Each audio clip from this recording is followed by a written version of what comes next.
નમસ્કાર મિત્રો, કરુણા ટોક્સમાં આપનું સ્વાગત છે. હું છું કિશોર ડોડિયા.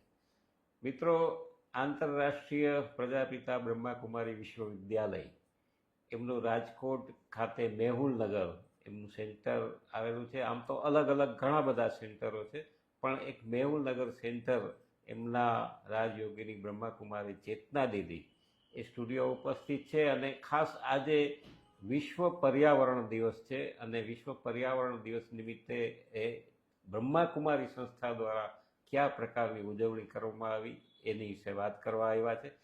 ચેતના દીદી, આપનું ખૂબ ખૂબ સ્વાગત છે. ઓમ શાંતિ. ઓમ શાંતિ. મનસુખભાઈ સભાયા પણ નિમિત્ત આત્મા છે, આપનું પણ સ્વાગત છે. મને દીદી એ વાત કરો કે ખાસ તો આજે વિશ્વ પર્યાવરણ દિવસ છે, તો આ નિમિત્તે આપણે આપણી સંસ્થા દ્વારા શું આયોજન હતું આજે? હા, આજે વિશ્વ પર્યાવરણ દિવસ નિમિત્તે બ્રહ્માકુમારીઝની અંદર અલગ અલગ પ્રોગ્રામો હર સેવા કેન્દ્ર પર થયા. હા હા. અને ખાસ આ પ્રોગ્રામનું લક્ષ્ય અને ઉદ્દેશ્ય એ કે પર્યાવરણની સુરક્ષા, મતલબ હરેક જીવિત મનુષ્ય, પશુ, પક્ષી, જે પણ જૈવ વિવિધતા કહીએ છીએ, એ બધાની સુરક્ષા. મતલબ પર્યાવરણ એનો અર્થ થાય છે આપણી આસપાસ જે વાતાવરણ છે, આવરણ છે. તો આ પર્યાવરણ છે શું અને પર્યાવરણની સુરક્ષા આપણે કઈ રીતે કરી શકીએ? બરોબર. તો વિશ્વ લેવલે આજના દિવસે પ્રોગ્રામો ખૂબ જ સરસ મજાના થાય છે. સંસ્થાઓ દ્વારા થાય છે, ગવર્મેન્ટ દ્વારા થાય છે. પરંતુ બ્રહ્માકુમારીઝની અંદર પર્યાવરણ દિવસની ઉજવણી કઈ રીતે કરવામાં આવે છે? તો બ્રહ્માકુમારીઝનું વિશેષ આ દિવસે 2025માં એ લક્ષ્ય રહ્યું, અને આ જ લક્ષ્યથી હર સ્થાનો પર આજના દિવસની ઉજવણી કરવામાં આવી. તો મનુષ્યના મનની અંદર જે નેગેટિવિટી છે, નકારાત્મકતા છે, તો એ પણ એક મોટું પ્રદૂષણ છે. બરોબર. કેમ કે આપણે બાહ્ય લેવલ ઉપર ધ્યાન આપીએ છીએ કે કોઈ વાહનો દ્વારા પ્રદૂષણ ના થાય, કોઈ આપણા વેસ્ટ કચરા દ્વારા પ્રદૂષણ ના થાય, અથવા સમુદ્ર જહાજો દ્વારા અને ફેક્ટરીઓ દ્વારા પ્રદૂષણ ન થાય. એ બધા ઉપર તો આપણને જાગૃતિ આપવામાં આવે છે. પરંતુ બ્રહ્માકુમારી જે મૂળ પાયો છે, પ્રદૂષણનો મૂળ પાયો, જેને ફાઉન્ડેશન કહીએ, આ ફાઉન્ડેશનને જ નાબૂદ કરવા માંગે છે. મતલબ એ ફાઉન્ડેશન શું છે કે મનુષ્યના મનની અંદર જે નકારાત્મકતા ઘૂસી ગઈ છે, તો આ જ નકારાત્મકતાથી મનુષ્યની અંદર હર પ્રકારે વિકૃતિ આવવા લાગી. અને આ વિકૃતિએ જ પ્રકૃતિને પ્રદૂષિત કરવા લાગી. તો શરૂઆત ક્યાંથી છે? મનુષ્યના માઇન્ડથી, મનથી. તો ત્યાંથી પ્રદૂષણ દૂર થાય તો પ્રકૃતિની અંદર અને પર્યાવરણની અંદર ઓટોમેટિક પ્રદૂષણ ઓછું થઈ જશે. તો આ માનસિક પ્રદૂષણ છે, જેને આપણે વૈચારિક પ્રદૂષણ કહીએ છીએ, સંકલ્પોનું પ્રદૂષણ કહીએ, અથવા તો વિચારોનું પ્રદૂષણ કહીએ. તો આ પ્રદૂષણને દૂર કરવા માટે બ્રહ્માકુમારીઝ દ્વારા કયા કદમ ઉઠાવવામાં આવે છે?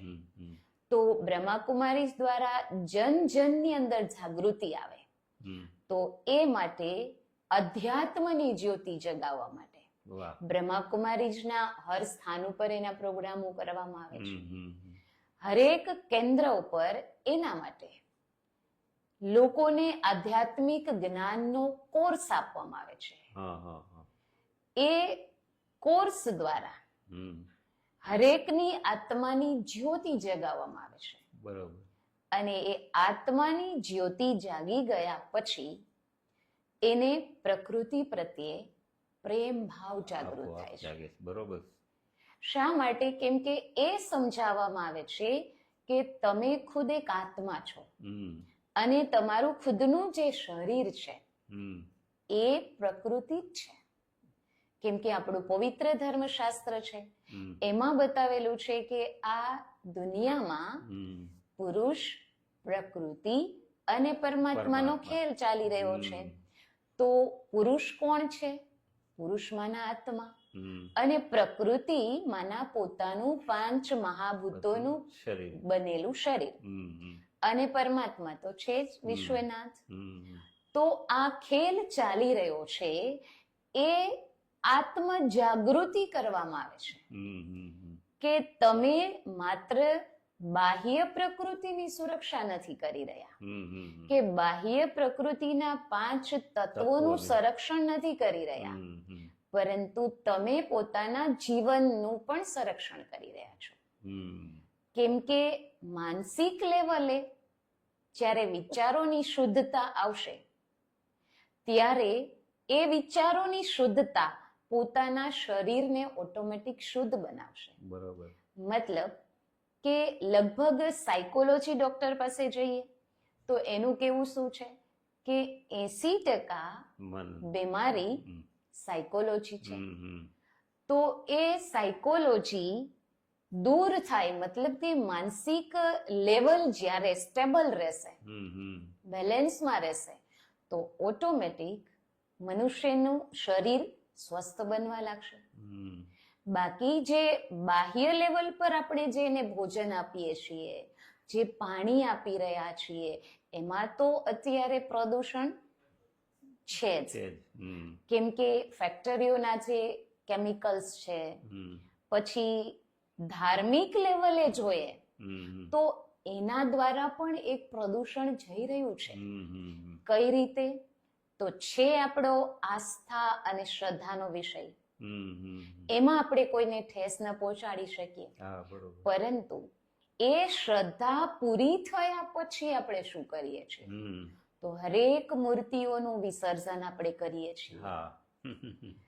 અને એ જે મૂર્તિઓની અંદર રંગ કલર વાપરવામાં આવે છે, હા. એને બનાવવા માટે કેમિકલ્સો વપરાય છે, તો એ બધું આપણે હા. જળની અંદર જ જળની અંદર. વિસર્જિત કરીએ છીએ. હા હા હા. તો જળ પ્રદૂષિત છે. હમ અને ભોજન જે આપણે લઈ રહ્યા છીએ હમ એ ધરતી આપણી માં છે, હમ ગૌ આપણી માં છે, આપણી જનની માં તો છે જ, પરંતુ ગૌને પણ આપણે ગાયને માં કહીએ છીએ, પૂજીએ છીએ.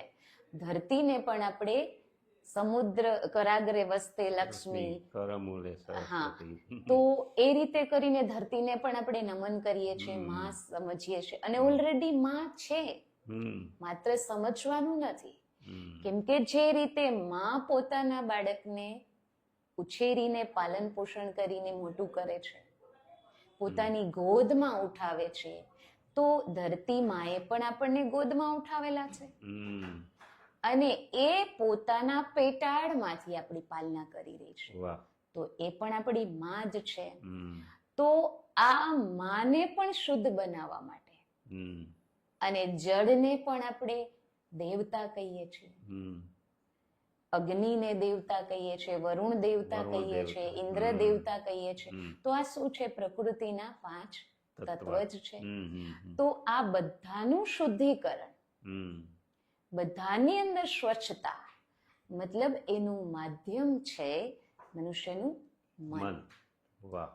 કેમ કે મન દ્વારા ચાલતા જે નકારાત્મક વિચારો છે એ ન માત્ર પોતાને પ્રદૂષિત કરી રહ્યા છે, ન માત્ર પોતાને દુખી કરીને કષ્ટ આપી રહ્યા છે, પરંતુ એ જ વિચારો વિશ્વની અંદર ફેલાઈ રહ્યા છે.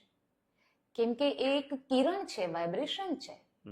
જેમ સૂર્યની કિરણ ફેલાય છે, જેમ સમુદ્રમાં શાંત સરોવરમાં ફેંકેલો પથ્થર છે એ પોતાની તરંગો કિનારા સુધી લાવી દે છે, એમ આપણા મનમાં પ્રગટ થયેલો એક વિચાર છે, એ વિચાર સકારાત્મક છે કે નકારાત્મક છે, કોઈ પણ વિચારોના કિરણો છે એ સમસ્ત વિશ્વમાં ફેલાય છે. બરોબર. તો જો મનુષ્યનો વિચાર નકારાત્મક છે તો એ વિચાર સમસ્ત વિશ્વની અંદર જઈ રહ્યો છે, હરેક મનુષ્ય સુધી પહોંચી રહ્યો છે. અને આ જ વિચાર એક મન દ્વારા બીજા મનની અંદર નકારાત્મકતા ફેલાવી રહ્યો છે. તો આ નકારાત્મકતાનો અંત લાવવા માટે બ્રહ્માકુમારી જ આવા કોઈક જે વિશ્વ લેવલના પ્રોગ્રામો આવતા હોય એ પ્રોગ્રામો દ્વારા એક માધ્યમ છે કે જન જનની અંદર જાગૃતિ આવે. તો આ જાગૃતિ લાવવા માટે આજના દિવસે બ્રહ્માકુમારીજના લગભગ સેવા કેન્દ્રો પર આ ખૂબ જ પર્યાવરણ દિવસને સુંદર રીતે મનાવ્યું. અને બ્રહ્માકુમારીજનું આ દિવસનું થીમ કહીએ કે લક્ષ્ય કહીએ તો એક પેડ માં કે નામ. તો હરેક મનુષ્ય એમ વિચારે કે હું મારી માતાના નિમિત્તે 3 માતાનું વર્ણન આપણે કર્યું. તો એક માં જનની માં, એક ગાય માતા અને ત્રીજા ધરતી માતા. તો એક પેડ માં કે નામ મતલબ મારી 3 જ માં છે. તો હું મારા જીવન દરમિયાન 3 વૃક્ષ કમસે કમ લગાવું. અને વૃક્ષ છે એ પણ જીવનદાયી છે, એ તો આપણે બધા જાણીએ જ છીએ. કેમ કે ઓક્સિજન જ્યારે માણસને ન પ્રાપ્ત થાય તો એનો અનુભવ તો આપણે કોરોના દરમિયાન થઈ ગયો છે. અને વર્તમાન પણ એ જ સમય ચાલી રહ્યો છે ફરી પાછો. તો આ શું છે, વારે વારે પ્રકૃતિની અંદર આવા પરિવર્તનો સર્જાઈ રહ્યા છે, વાયુમંડળની અંદર પરિવર્તનો સર્જાઈ રહ્યા છે, ઋતુ અપસેટ થઈ રહી છે. વર્તમાન સમય આપણે જોઈ રહ્યા છીએ કોઈ ઋતુ બેલેન્સમાં નથી. તો આ બધાનું મૂળ શું છે, સોર્સ ક્યાં છે? તો એ છે મનુષ્યની અંદર જે નકારાત્મક વૃત્તિઓએ જન્મ લીધો છે. એ વૃત્તિના કારણે ઈર્ષા ભાવ, દ્વેષ ભાવ, નફરત, ઘૃણા, ક્રોધ, આ બધી ભાવનાઓ નેગેટિવ રૂપમાં કાર્ય કરી રહી છે. બરાબર. કેમ કે એક છે સકારાત્મકતા, તો ભ્રાતૃત્વની ભાવના, હરેક પ્રત્યે સ્નેહ, પ્યાર, લાગણી, સહાનુભૂતિ, સહયોગની ભાવના. આ જ્યારે માણસની અંદર સકારાત્મકતા હોય ત્યારે હર મનુષ્ય પ્રત્યે હાથ ફેલાવીને મદદની ભાવના હોય. પરંતુ જ્યારે એ નકારાત્મકતા હોય ત્યારે બદલાની ભાવના હોય.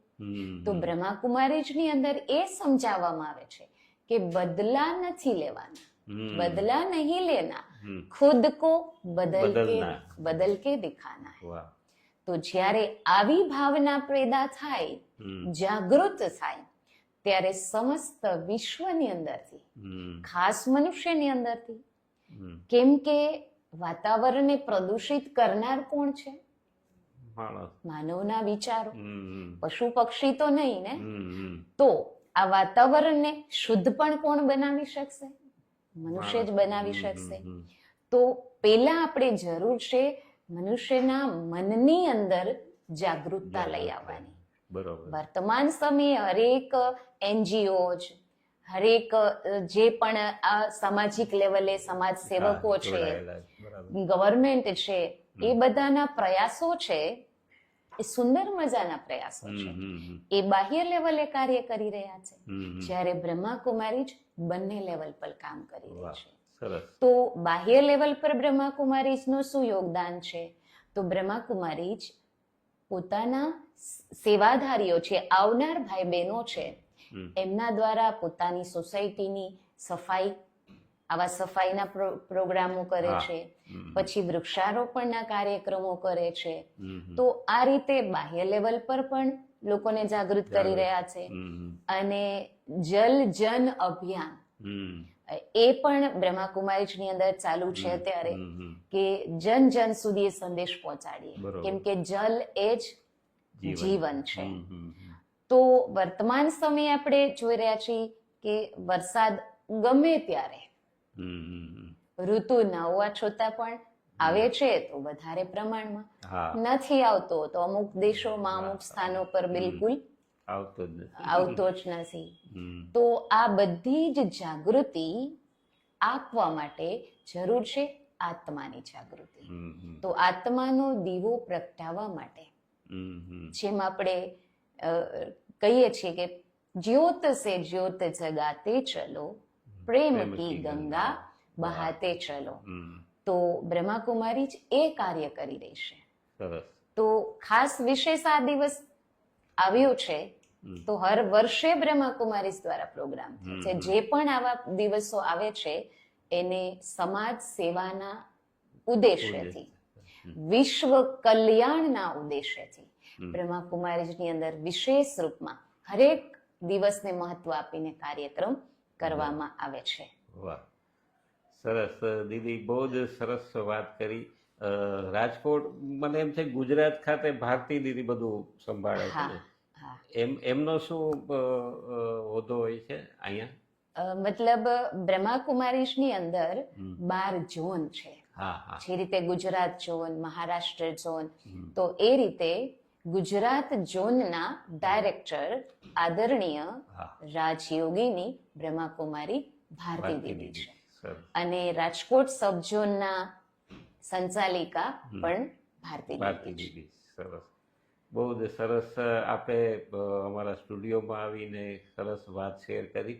આપ બંને ખાસ પધાર્યા. આપનો ખૂબ ખૂબ આભાર.